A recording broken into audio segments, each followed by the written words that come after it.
People, including Rush Limbaugh, fight drug addiction. But could the answer lie in an African root? Some former drug addicts swear by it. Others warn that it's just too dangerous. In tonight's special assignment, we explore this root of hope.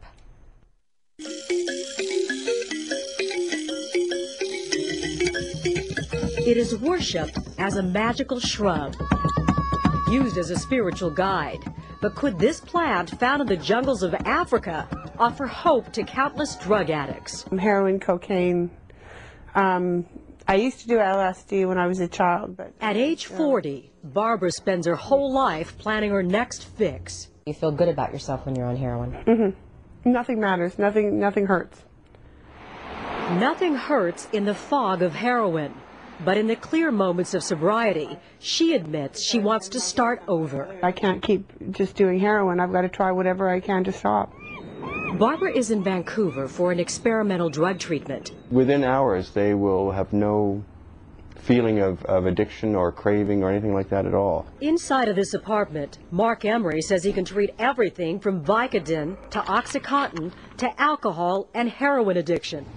His medication comes from the Ibogaine plant in Africa. Supporters say one dose reprograms the addict's brain to a pre-addictive state and blocks withdrawal. Well, I hope it works. We'll see how the Ibogaine treatment goes for Barbara, but first meet Greg Douglas. The song Fire and Fog is more beautiful than anyone can imagine. He wrote it after kicking a 30-year-long drug habit. Everything on the surface was okay, until at one point I started to make a lot of money. Greg had become a rock star. He was in the Steve Miller Band and wrote the hit single Jungle Love.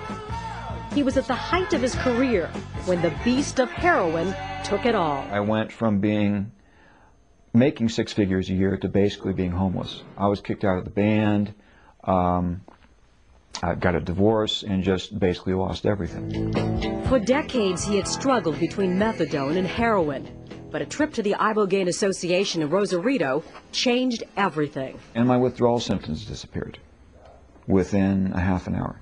Suddenly, after 30 years, I had no desire to use. Ibogaine is illegal in the United States, but Dr. Deborah Mash is working to change that. It's highly effective for detoxing individuals from opiates. It diminishes the desire to use drugs and alcohol.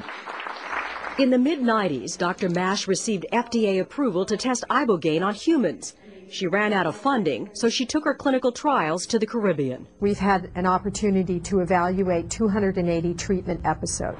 Ibogaine is being received with a lot of enthusiasm outside of the United States. But many doctors, some right here in Los Angeles, say it's just too dangerous. Basically what's out there are some uncontrolled trials, meaning there's no placebo, there's no random assignment. UCLA's Dr. Steve Shoptaw is a critic of Ibogaine. Funded by the National Institute on Drug Abuse, Dr. Shoptaw develops medication for drug addiction.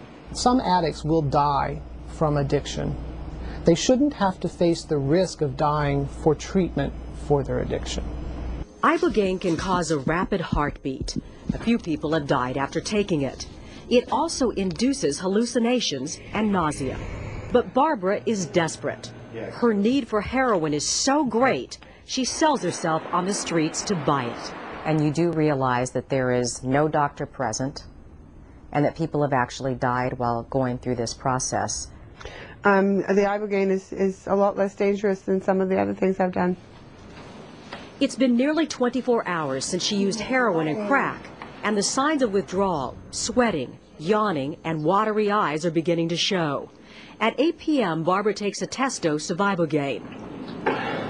Her vital signs are fine, so at 10:40, she takes the full amount.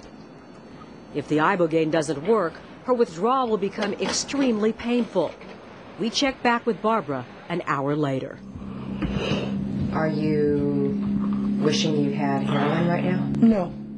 The psychedelic effects from the Ibogaine are beginning to take effect. I see the light mainly, and it's moving and wiggling, turning around.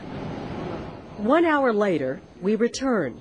Barbara tells us she is relaxed and content.